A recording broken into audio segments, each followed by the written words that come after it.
की धमकी मिली है। पंजाब के खन्ना के रहने वाले युवक ने बाबा को धमकी दी है। युवक ने सोशल मीडिया पर लिखा, बाबा को खामियाजा भुगतना पड़ेगा।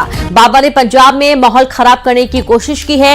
युवक का कहना है कि बाबा बागेश्वर ने हरिमंदिर साहिब को लेकर बयान दिया था, जिससे माहौल खराब हो रहा है और ये धमकी पंजाब के रहने वाले युवक ने दी है। बड़ी खबर आपको दे रहे हैं, जहां बाबा बागेश्वर को जान से मारने की धमकी मिली है।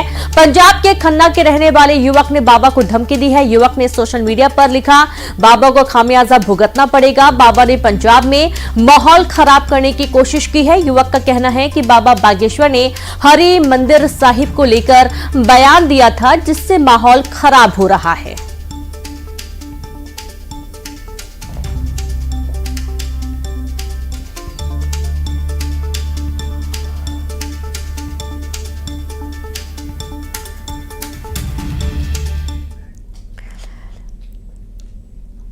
खबर मुरैना से, जहां नाबालिग का अपहरण कर हत्या। चंबल के बीहड़ में मिला नाबालिग का शव।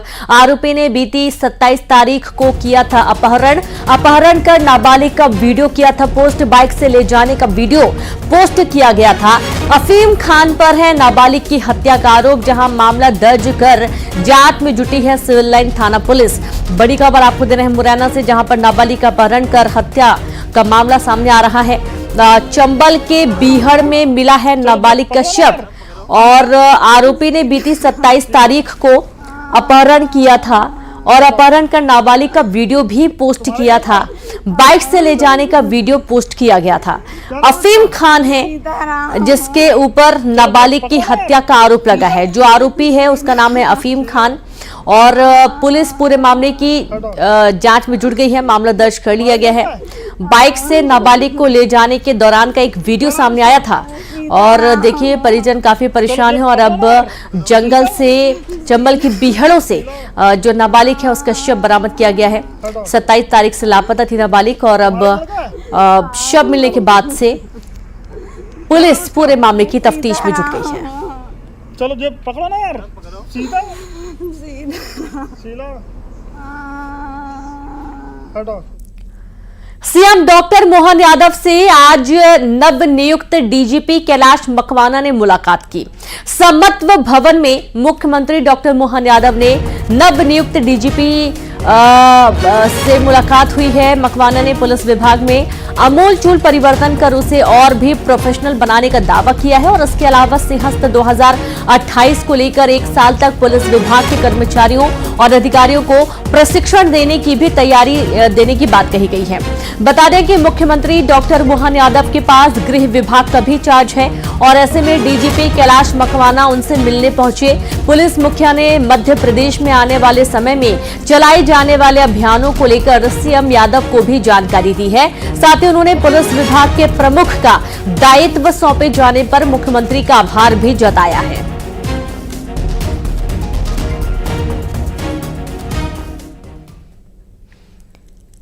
जलीय जीवों के लिए संरक्षित चंबल नदी में दिन रात हो रहे अवैध खनन का असर दिख रहा है। श्योपुर में अवैध खनन के चलते मगरमच्छ, घड़ियाल समेत अन्य जलीय जीव नदी किनारे घाटों पर सर्दी के सीजन में धूप सेकने नहीं आ पा रहे हैं। रोजाना 1000 से ज्यादा ट्रॉली और डंपरों से अवैध खनन किया जा रहा है। शहर में पुलिस थाने के सामने से अवैध डंपर गुजरते हैं, लेकिन जिम्मेदार रहे रेत माफिया पर कोई कार्रवाई नहीं कर रहे हैं। लापरवाह प्रशासन का खामियाजा जनता के साथ जलीय जीव भी भुगत रहे हैं।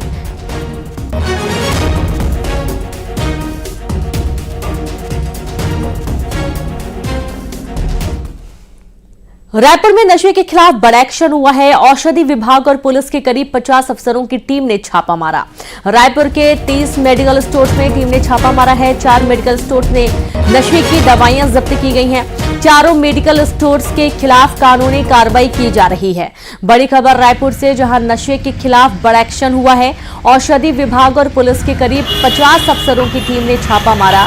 रायपुर के 30 मेडिकल स्टोर्स में टीम ने छापा मारा है। 4 मेडिकल स्टोर से नशे की दवाइयां भी जब्त हुई हैं और चारों मेडिकल स्टोर्स के खिलाफ कानूनी कार्रवाई की जा रही है।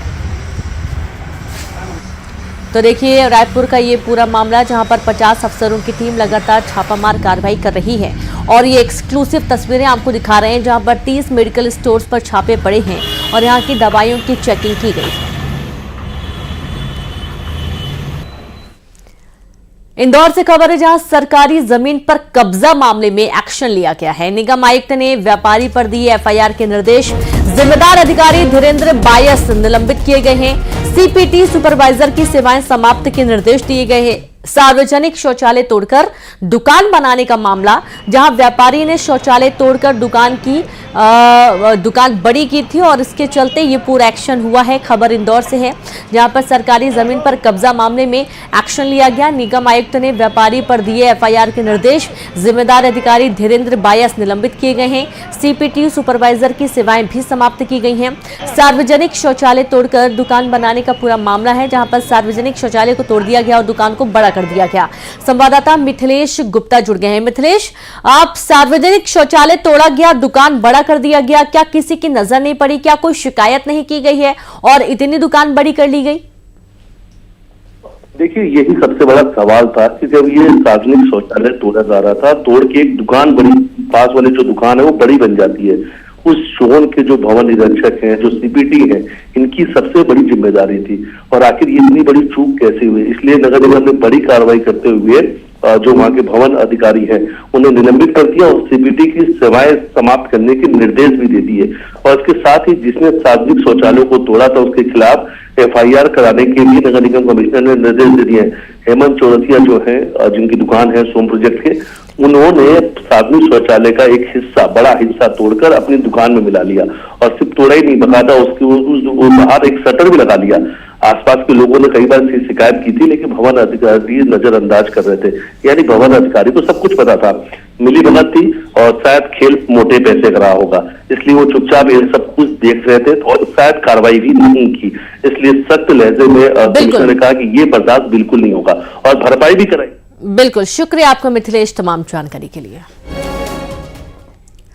और अब आपको सीधी तस्वीरें दिखाएंगे भोपाल की, जहां गैस त्रासदी की 40वीं बरसी आज है और सर्वधर्म प्रार्थना सभा का आयोजन किया गया है। और इस दौरान की तस्वीरें आपकी टीवी स्क्रीन पर हैं, जब सर्वधर्म प्रार्थना सभा के दौरान आप देखिए जो तस्वीरें आपको दिखाई जा रही हैं।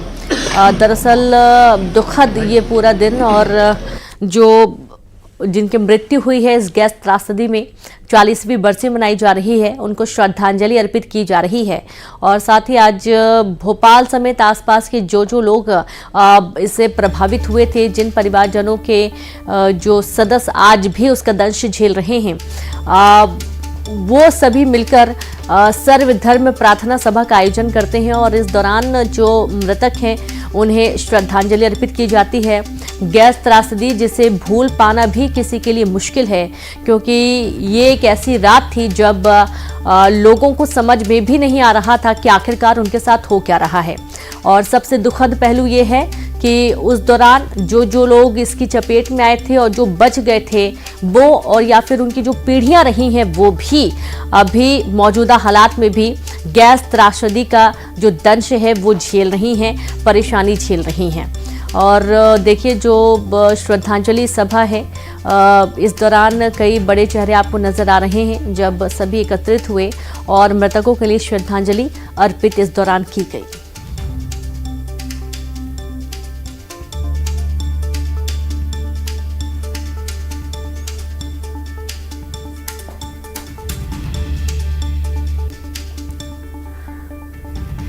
वो 3 दिसंबर 1984, 40 साल हो गए हैं और दर्द के इन 40 सालों में आज भी कई लोगों की आवाजें उठ रही हैं, क्योंकि ये पूरा घटनाक्रम बहुत ही दुखद था और गैस लीकेज की वजह से लोगों का सांस लेना मुश्किल हुआ। और इस दौरान लोगों में भगदड़ मची। कहा गया कि हवा का रुख जिस तरफ है उसके विपरीत में अगर जाएंगे तो शायद बच जाएंगे, और यही कारण है कि लोगों ने भागना शुरू कर दिया। और गैस त्रासदी की वजह से तो जान गई ही जो सांस नहीं ले पा रहे थे, लेकिन जिन लोगों ने भागना शुरू किया, जो अपने छोटे छोटे बच्चों को लेकर दौड़ रहे थे, उनमें न जाने किसी का बच्चा छूटा, किसी की बहन छूटी, किसी का माँ छूट गई। और ये दुखद पूरी घटना कई तो ऐसे भी परिवार हैं जिनको कभी भी उनके जो मृतक परिजन है उनके बारे में कोई जानकारी ही नहीं लगी। भविष्य में ऐसी दुर्घटना दुनिया में कहीं ना हो, इसके लिए हम प्रभु से भी कामना करते हैं और कहीं पर भी इस तरीके की दुर्घटना की कोई संभावना ना हो, इसके लिए दुनिया के जितने जो ऐसे लोग हैं जो इस तरीके की गैसेस बनाते हैं वो उसको हम प्रोत्साहित ना करें और भविष्य में ऐसी कहीं दुर्घटना ना हो। जो नहीं रहे हमारे बीच, प्रभु उनको अपने श्री चरणों में जगह दे और जो अथाह दुख का सागर उन परिवारों पे पड़ा है जिसकी हम कल्पना भी नहीं कर सकते, उनको दुख सहन करने की क्षमता उन परिवारों में प्रभु करे। सर एक बहुत महत्वपूर्ण सवाल है सर, एक सेकंड, टॉक्सिक वेस्ट सर जो डिस्पोज ऑफ करना है वो बहुत बड़ा इशू बना हुआ है, अभी तक तो उसका कोई भी प्रॉपर प्लानिंग नहीं हो पाएगी, कब किया जाएगा उसको डिस्पोज ऑफ, क्या सारा सरकार की अपनी से सारा मैटर सुप्रीम कोर्ट के दिशा निर्देश। तो देखिए, विश्वास सारंग को आप सुन रहे हैं। गैस त्रासदी की 40वीं बरसी है और इस दौरान तमाम जो राजनीतिक दल हैं ये भी शोक सभा में शामिल होने के लिए पहुंचते हैं और इस दौरान जो पीड़ित हैं उनके लिए मदद की बात तो सरकार हर बार करती है, लेकिन फिर भी कई सारी शिकायतें रही हैं और मदद के हाथ सरकार की तरफ से लगातार बढ़ाए जा रहे हैं। आगे बढ़ेंगे, बात करेंगे भोपाल में खिलाड़ी यथार्थ रघुवंशी सुसाइड मामले में बड़ी खबर सामने आई है। दरअसल खिलाड़ी के कजिन और दोस्त की चैट सामने आई है जिसमें 6 युवकों को सुसाइड के लिए जिम्मेदार ठहराया गया। बता दें कि 24 नवंबर को सीनियर ने खिलाड़ी पर चोरी के आरोप लगाए थे, लेकिन खिलाड़ी लगातार खुद पर गले लगे आरोपों को नकार रहा था। खिलाड़ी के पिता ने भी भोपाल में खिलाड़ी और आरोप लगाने वाले से बातचीत की थी और दोनों को समझाया भी था, लेकिन फिर भी खिलाड़ी ने खुदकुशी की थी और ये पूरी जो तस्वीर सामने आई है इसके बाद से आश्चर्य की बात यह है कि काफी समझाया गया, दोनों पक्षों को बैठाया गया, बात स्पष्ट की गई, उसके बावजूद ये जो दाग उसके ऊपर लगाया जा रहा था चोरी का और जो शक उसके ऊपर किया जा रहा था, इसके चलते वो बहुत डिप्रेशन में था और उसने एक बड़ा आत्मघाती कदम उठाया। एकेडमी के रेस्ट रूम में जाकर उसने खुद को गोली मार ली और उसने अपनी जान दे दी। ये पूरी घटना सामने आने के बाद अब सुसाइड के लिए 6 लोग जो जिम्मेदार बताए जा रहे हैं उन्हें गिरफ्तार किया गया है। गिरफ्तार किए जाने की प्रक्रिया की जा रही है। खिलाड़ी के पिता ने दोनों को समझाया भी था, उसके बावजूद जो खिलाड़ी था वो परेशान था बहुत ज्यादा, क्योंकि लगातार उसके ऊपर आरोप लगाए जा रहे थे। सुसाइड के लिए 6 लोगों को जिम्मेदार ठहराया गया है। आगे की जांच कार्रवाई में पुलिस जुट गई है। बड़ी खबर आपको दे रहे हैं भोपाल से। खिलाड़ी के सुसाइड मामले में एक नया ये पहलू ये है कि आरोपों को लगातार खिलाड़ी नकार रहा था और उसके ऊपर लगातार ये आरोप लगाए जा रहे थे। शायद यही कारण है कि वो बहुत ज्यादा अंदर से परेशान था और उसने ये आत्मघाती कदम उठाया है।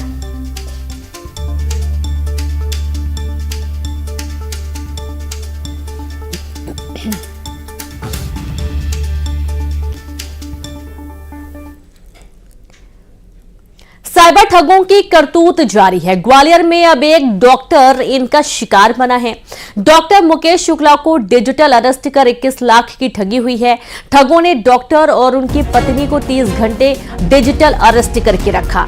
ठगों ने सीबीआई चीफ प्रवीण सूद का फोटो लगाकर फर्जी आईडी से फोन कर डॉक्टर को मनी लॉन्ड्रिंग गैंग में शामिल होने का डर दिखाया और इसके साथ ही डॉक्टर को सुप्रीम कोर्ट का फर्जी गिरफ्तारी आदेश कॉपी और मनी लॉन्ड्रिंग गैंग नोटों का फोटो व्हाट्सएप कर भेजा गया। इतना ही नहीं, ठगों ने संपत्ति जब्त और उम्र कैद की सजा का डर भी दिखाया और इस दौरान डॉक्टर ने ऑनलाइन सीबीआई चीफ के बारे में जानकारी ली और फोटो सही मिलने पर ठगों पर यकीन कर लिया गया। इसके बाद डॉक्टर ने आरटीजीएस के जरिए 21 लाख रुपए हैदराबाद के बैंक अकाउंट में ट्रांसफर किए। अब डॉक्टर ने क्राइम ब्रांच थाने में शिकायत दर्ज कराई है। उनके पास एक फोन आया कि आपके महालक्ष्मी फंड के नाम से 92,000 रुपए टैक्स बाकी है। उनके द्वारा बातचीत की गई व्हाट्सएप पर और आपके विरुद्ध गिरफ्तारी वारंट निकल रहा और इस प्रकार डरा धमका कर उनको कहा कि आपको हम डिजिटल अरेस्ट कर रहे हैं और 21 लाख रुपए की उनके साथ धोखाधड़ी की। उनकी रिपोर्ट पर से अपराध पंजीबद्ध किया गया। प्रकरण की गंभीरता को देखते हुए इसमें क्राइम ब्रांच और साइबर क्राइम की टीम लगाई गई है जल्दी से जल्दी आरोपियों को डिटेल लेकर उनको अभनपुर बीईओ धनेश्वरी साहू से की मारपीट, प्रधान पाठक पर लगे मारपीट के आरोप, जहां गाली गलौज और गला दबाने का आरोप लगाया गया है। बीईओ ने अभनपुर थाने में शिकायत दर्ज करवा दी है। पुलिस ने आरोपी प्रधान पाठक को गिरफ्तार कर लिया है। बड़ी खबर अभनपुर से आपको दे रहे हैं, जहां अभनपुर बीईओ धनेश्वरी साहू से मारपीट का मामला, प्रधान पाठक पर मारपीट के आरोप लगे हैं। गाली गलौज और गला दबाने का आरोप लगाया गया। बीईओ ने अभनपुर थाने में शिकायत दर्ज कराई है। पुलिस ने आरोपी प्रधान पाठक को गिरफ्तार कर लिया है।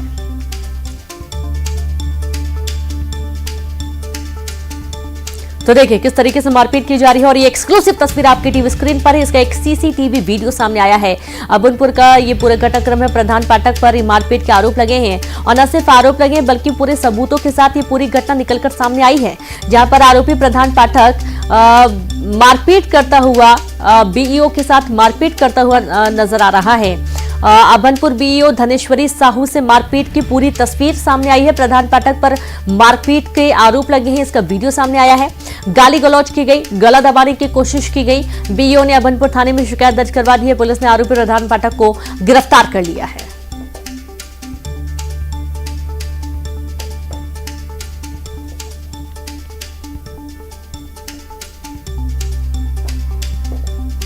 और संवाददाता शेख इमरान जुड़ गए हैं। शेख इमरान, क्या ये पूरा विवाद था? क्या कारण था कि प्रधान पाठक बीईओ के साथ मारपीट कर रहे, वो भी महिला बीईओ के साथ? जी बिल्कुल, देख सकते हैं कि सीसीटीवी में साफ दिखाई दे रहा है। बीईओ अपने ऑफिस में बैठकर कार्य कर रही है और इस दौरान दोनों के बीच कुछ बात हो रहा है और फाइल को जैसे ही टेबल पर पटका जाता है तब वहां पर प्रसिद्ध मिडिल स्कूल के प्रधान पाठक राजन बघेल है, इन्होंने इनके साथ मारपीट की है। बीईओ ने यह आरोप लगाया है कि उनके साथ गाली गलौज के साथ उनका गला दबाया गया है और देखिए वीडियो में साफ तौर पर दिख रहा है कि किस तरह जीना झपटी हो रहा है और ये कहीं न कहीं बड़ा सवाल खड़ा करता है कि महिलाओं की सुरक्षा पर बिल्कुल शेख इमरान, आपको रोकना चाहेंगे। हमारे साथ बीईओ धनेश्वरी साहू जुड़ गई हैं। धनेश्वरी जी, स्वागत है आपका न्यूज 18 पर। ये क्या विवाद हुआ था, किस कारण से ये पूरा मामला मारपीट तक पहुंच गया? विवाद, वो व्यक्ति जो प्रधान है सरसदा सौंट के, वो अपने किसी काम को लेकर हमारे ऑफिस में आए थे। उसके करवाया, बाबू ने प्रस्तुत किया। उस समय मैं अपने और भी काम में उलझी थी, मुझे पता था कि उनका काम जरूरी है, तो मैंने उनका काम करवा के वापस भेज दिया।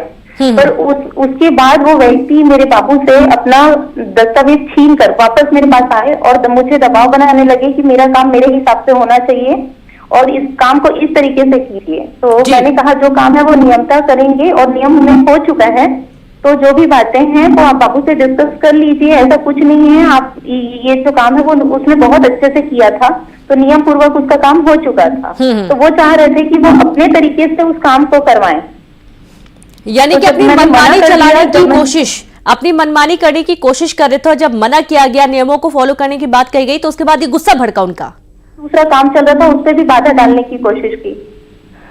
क्या पहले भी इस तरीके की कोई विवाद की बात है क्या पहले से ऐसा कोई रवैया इनका देखा गया था?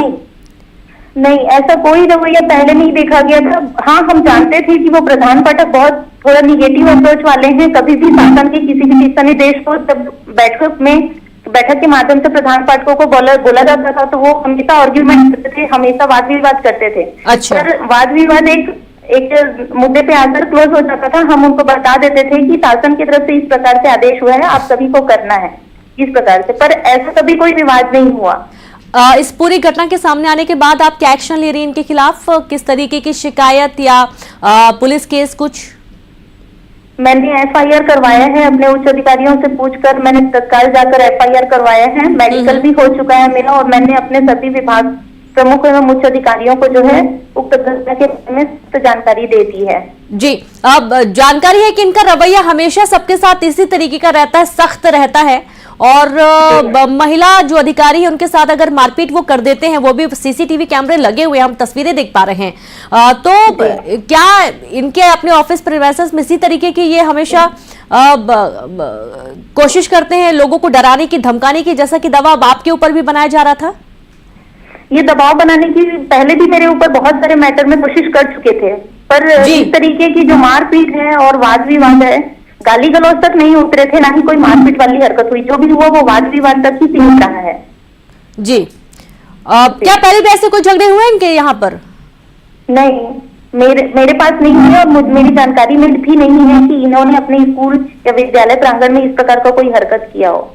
जी ठीक है, बहुत शुक्रिया धनेश्वरी जी हमसे जुड़ने के लिए और बातचीत करने के लिए, जानकारी साझा करने के लिए।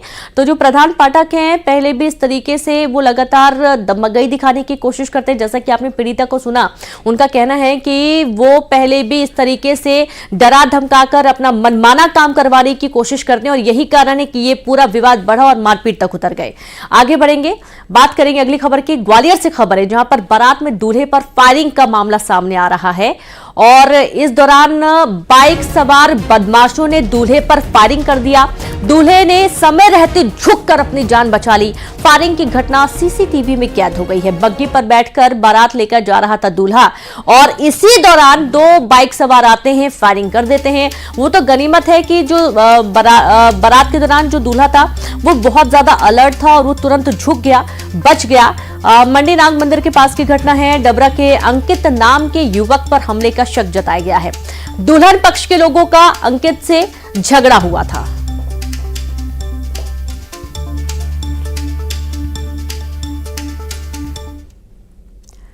और इसी के साथ दमदार 11 में इतना ही। लगातार देखते रहिए न्यूज़ 18 MP छत्तीसगढ़। नमस्कार।